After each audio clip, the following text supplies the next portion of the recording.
Hello Internet, it's Daniel with Driving and Dragons, back again to talk about some world building.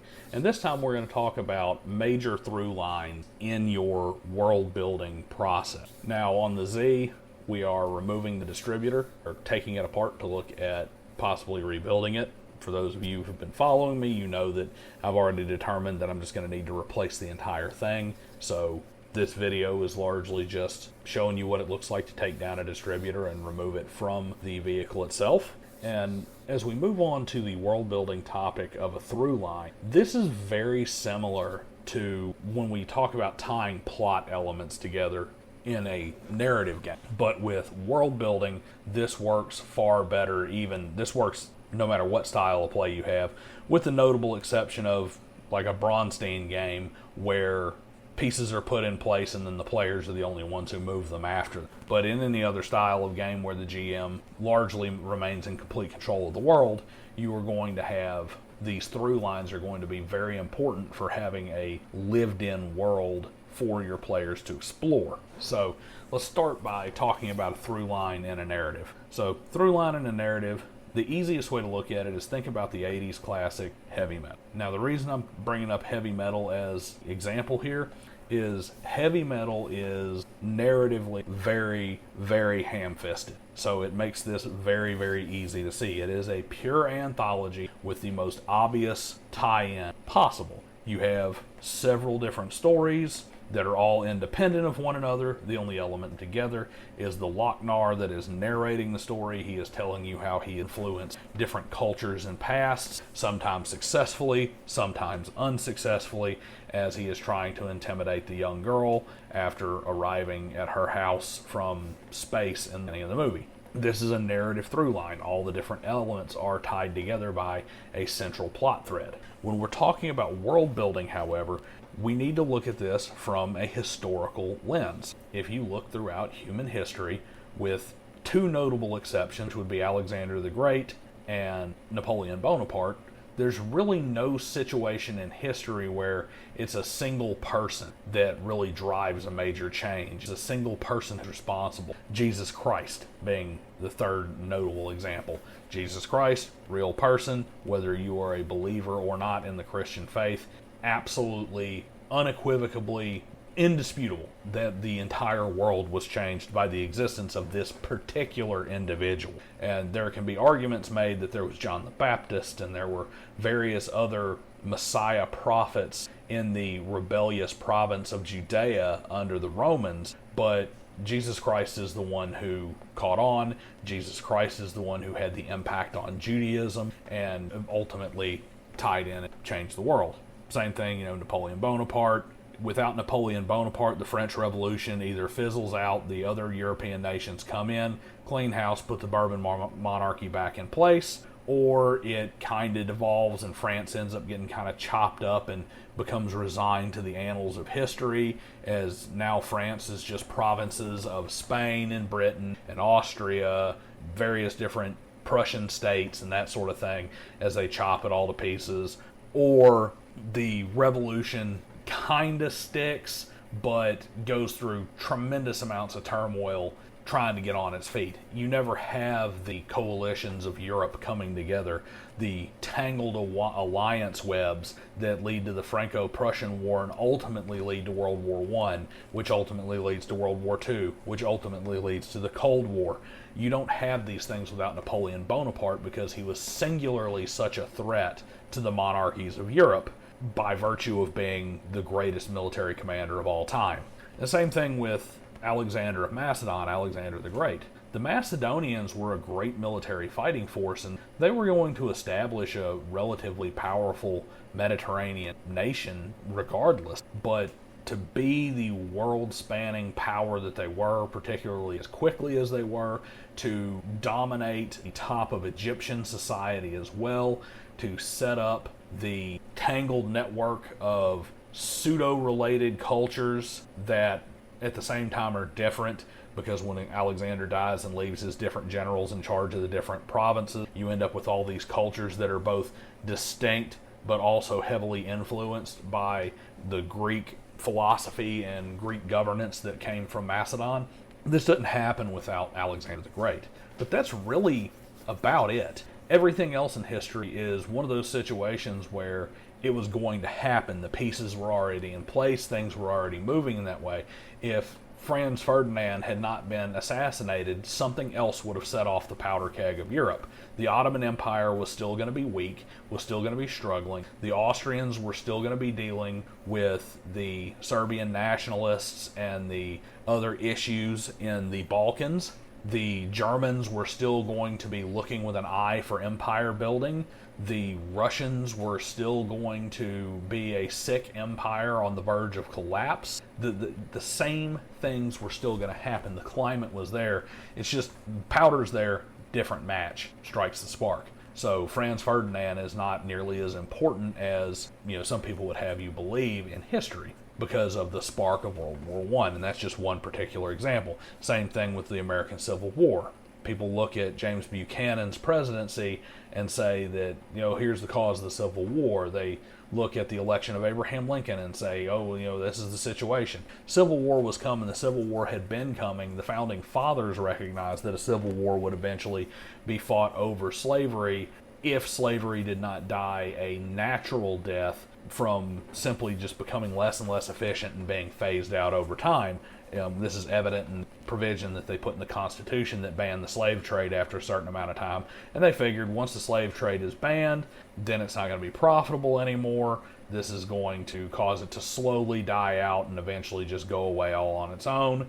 But if we do something right now, the southern states are going to be in full-on rebellion. They were correct about that, and they didn't see the cotton gin. So, all that history rambling, what does this have to do with your world building? If you want a world that feels lived in, if you want a game world that feels real to your players, you need to figure out which way the ball is rolling in your game. This is where the study of history becomes pretty important to a game master who wants to make their own worlds. Because history is a funny thing. We all know about the wars, we all know about the battles, we all know about the great generals, we all know about when the powder keg gets ignited and blows up. But a lot of times, all those years between, couldn't tell you a thing that's going on about it, because that's not the part of history that grabs you. But that is the part of history that helps you understand how things work, and for a game master, that's the part that teaches you how to set your world up to where everything makes sense to your players as you start to put the things in front of them. So if we take our map from the last world building video and we think about our zone, we think about our civilized zones, our borderland zone, and we think about our wild, untamed wilds zones. We can use these politically just as much as them in terms of the level of civilization and adventure that's there. You can think about these zones as we move through history. These nations over here are in the civilized state. There's not a lot of turmoil going on. There's prosperity, people are happy, things are not going too far out of field. The worst things that they have going on with them is that a lot of their neighbors are looking at wealth and wanting to take it. And the biggest problems they're going to have are internal. They're internal because the populace is happy. They're fine, they're fed, bred in circuses, etc., etc.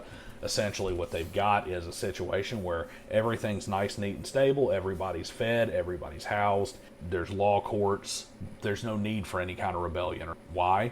Because the history of this nation has set it up for that. It has been very stable. It has had a monarchy that has had adult heirs that were competent rolling throughout. Your problems are going to be internal. They're going to be the noble or the courtier who is trying to subvert the proper authority, who is trying to stir up problems, who is trying to backdoor other nations, other rival nations in to cause problems so that they can, to cause a vacuum so that they can fill it.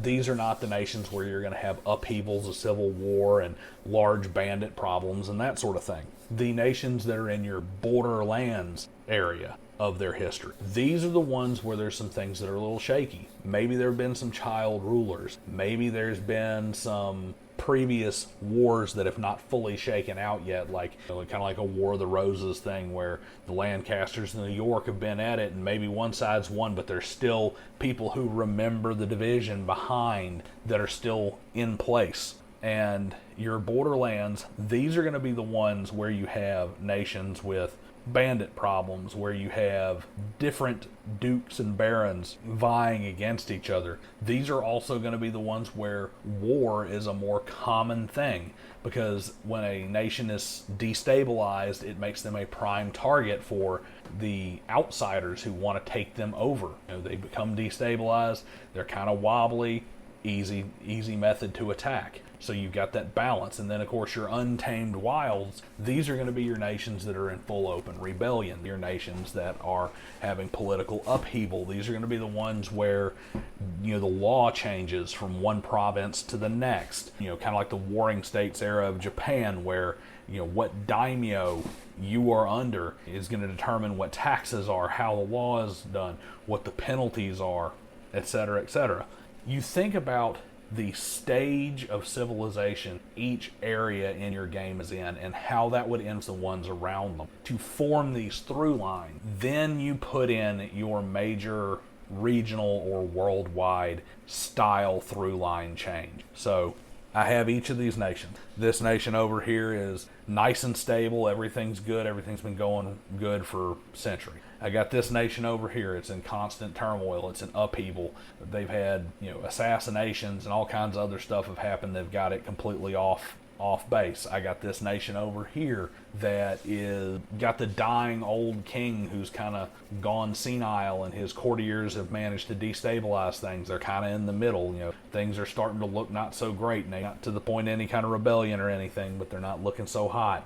Then I roll something in. Maybe I roll in industrialization if I'm going more modern. Maybe this is where I roll in something like, say, Cyberpunk Red's complete crash of the internet, where Bart Moss basically destroys the ability for the internet to exist outside of like small local LAN network. Maybe this is where we bring in a military genius who takes over one particular area and we play big man history. The point is that all of these things are independent of the players. This is the world that the players were born into, not the world they created. It creates opportunities in this world for the players to step in and fill a vacuum or profit off of a change. It gives you reasons for the adventures, and it allows you to tie those adventures to larger change and effects. And it helps the players feel like the world is lived in. When they make decisions that don't have any big ramifications or anything,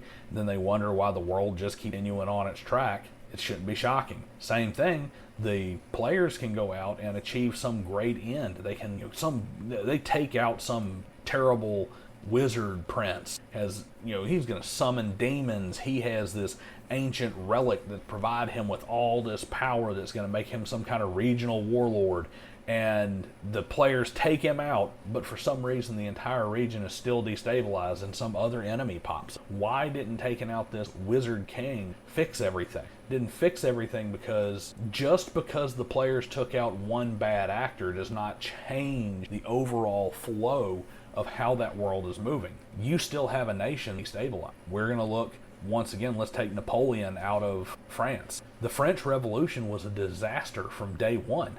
The Jacobins made a mess of it, okay? They had basically upset the apple cart, and the rest of Europe was against it. That was going to happen, whether there was a Robespierre or anybody else that came involved. The climate was such that if you went back in time and you took out Robespierre, you would have still had the problem. I'm going to go on this one too. If you went back in time, there's that old saying, if you could go back in time and kill baby mustache man, would you do it? Well, no. Because at that point in time, it's an innocent child. But here's the thing. Killing Adolf Hitler would not have stopped World War II, nor would it have stopped the rise of Nazi Germany. It may not have been Nazi Germany. It may have been some other group within Germany. It may have been some other political movement. But Germany was on that trend. Somebody was going to make that move. It just so happened that Hitler was at the wrong place at the wrong time with the wrong people, and it was him. It could have been anybody else, because Germany was a beaten down wreck of its former self that had been just pissed on by every other nation, was bearing the entire punishment for World War I.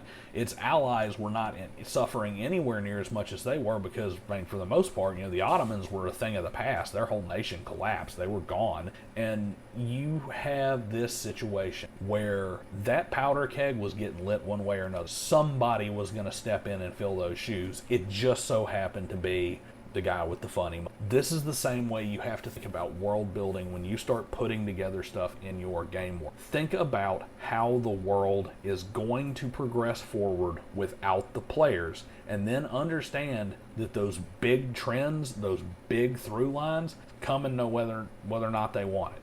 Every Luddite in Britain could keep destroying machinery. It was never going to stop industrialization. If your players are Luddites and they're taking out a factory, they're destroying a textile mill, guess what? Victorian England's still going to industrialize. Take that into your world building. I promise you, it's going to help your players have a more lived-in world that they can really identify with in a way that's better than making every single time a player farts, it changes the entire universe. That's what it is. We're going to call a player's asshole the butterfly effect factory. Every time they fart, it changes the world across the planet, because that's what we've turned our players into in especially modern tabletop role-playing, particularly 5th edition Dungeons & Dragons. Don't do it. And I promise you, you'll have longer lasting, more enduring campaigns that are more satisfying and lead to your players developing more satisfying and more character. Tell me what you think below. See you guys next.